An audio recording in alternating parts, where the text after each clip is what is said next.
Pengine unajiuliza, je, katika ufugaji wa kuku gharama zipi ni za muhimu za kuzingatia kabla haujaanza mradi wako? Umekuwa na wazo la kuanza mradi, unajiuliza ni mambo yapi ambayo pesa yako itatoka kwenda kuyagharamia ili uweze kufanikisha mradi wako. Sasa katika episodi hii tunakwenda kuangalia gharama ambazo ni lazima uzipige na uhakikishe kwamba umezizingatia. Sasa kwa nini tunazichambua hizi gharama?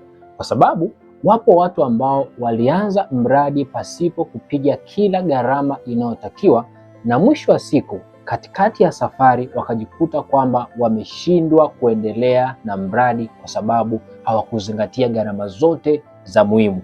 Kwa kama unataka usiingie kwenye huo mtego ambao watu wengi wameingia, basi hii episodi ni kwa ajili yako. Kwa tutakwenda kuangalia gharama za kuzingatia unapotaka kuanzisha mradi wa kuku.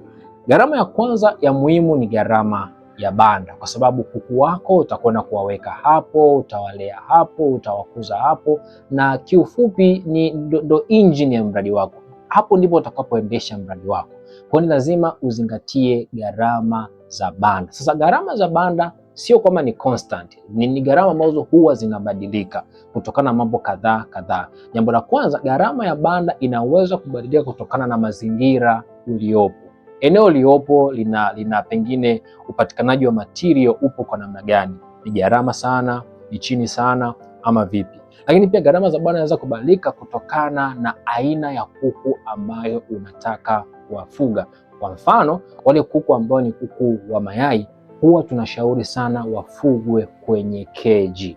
Unakuta gharama za kusimamisha banda ama zile kuta zake pamoja na kuweka hizo keji, unajikuta kwamba ni gharama kubwa compare ama ukilinganisha na aina nyingine ya kuku. Lakini pia gharama ya banda inaweza kubadilika kutokana na kiwango cha kuku ambacho unataka kukifuga, kwa maana ya idadi ya kuku. Mtu ambaye anafuga kuku 100, kuku 200, kuku 500, kuku 1000, kuku 2000 wana tofauti katika kiwango cha nafasi ama kiwango cha ukubwa wa banda ambacho wanapaswa kuwa nacho katika mradi wao. Kwa gharama ya kwanza ya kuzingatia ni gharama ya banda. Lakini gharama ya pili ni gharama ya vifaranga, kwa sababu lazima utahitaji vifaranga ili uweze kuwalea, kuwakuza na mwisho wa siku uweze kuwapeleka sokoni kuku ambao tayari wameshakomaa. Sasa gharama ya vifaranga inatofautiana kutokana pia na aina ya kuku ambayo unataka uifuge. Kwa haraka kwa mikoa ambayo nimebahatika kuzungumza na wafugaji na nimekuwepo, kwa mfano wale kuku wa broiler kwa kawaida kuku mmoja ama kifaranga kimoja kinakwenda mpaka shilingi 2000 kwa kifaranga, nategemea na kampuni ambayo utakwenda kuchukua. Lakini wale kuku wa chotara wanaweza pengine wakauzwa 1800, 1900, nategemea na kampuni hapo unachukua.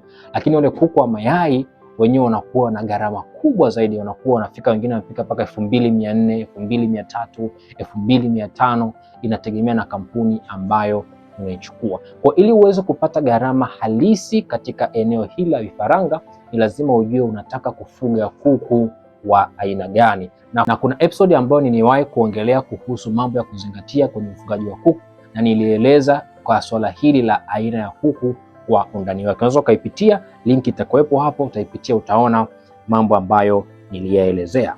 Lakini pia gharama ya tatu, na hapa natamani unisikilize kwa makini sana, hii ni gharama ya chakula.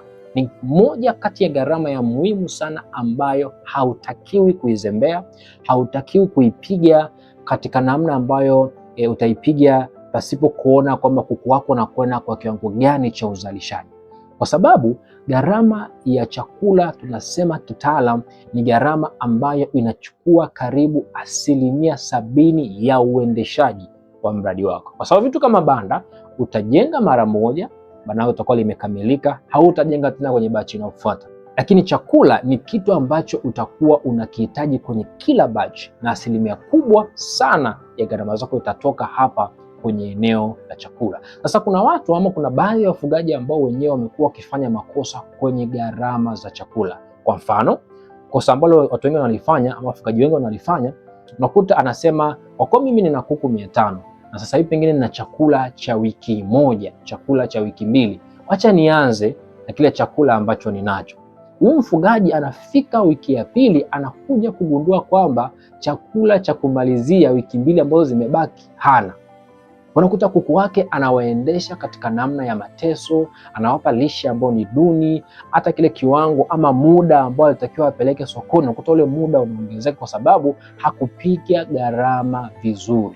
Lakini kuna kundi la pili wenyewe wanakuwa wanapiga gharama chini ya kiwango. Unakuta mtu anataka kufuga kuku wa mayai, ana moto kule kufuga kuku wa mayai, lakini hapigi gharama kwa kuzingatia muda ambao hao kuku wa mayai watakaa.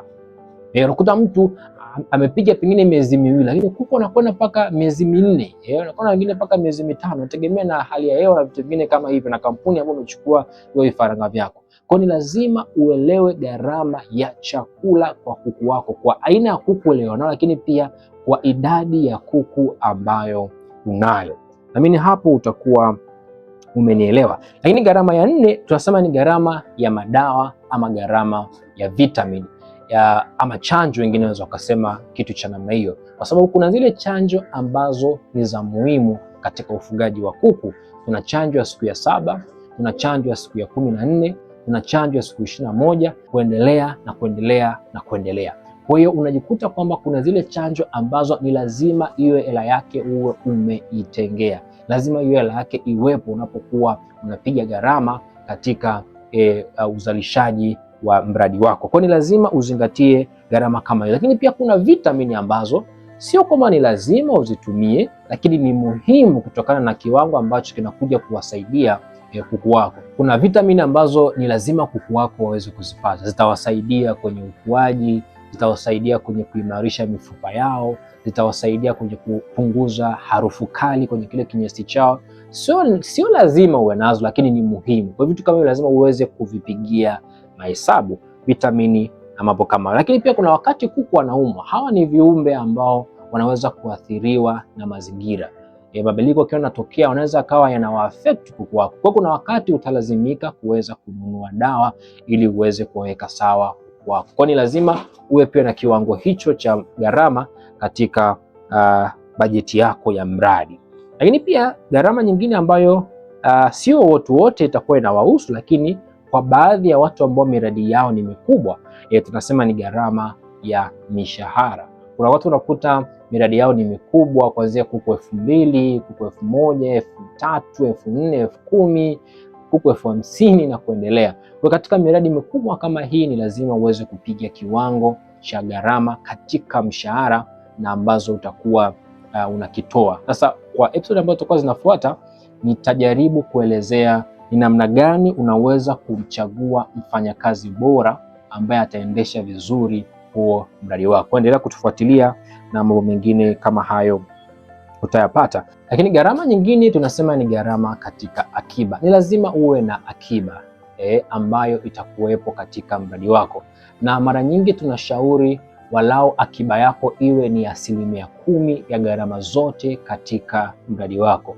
Kwa pengine kama gharama zote za kuendesha mradi wako ni shilingi 1,000,000, basi hakikisha unatenga 100,000 ambayo ndiyo 10% ya gharama zote katika huo mradi wako. Sasa nimekuletea hizi gharama za muhimu ambazo ni lazima uzizingatie unapotoka kuendesha mradi wa ufugaji wa kuku. Lakini pengine kama utakuwa unahitaji kupata mahesabu ama gharama ambazo tayari zimeandaliwa kutokana na kiwango ama aina ya kuku ambao unataka kufuga, basi usisite kututafuta kupitia namba ambazo unaziona hapo chini. Tutakupigia gharama zako zote ambazo utakuwa unahitaji ili uweze kuwa na mradi wenye tija.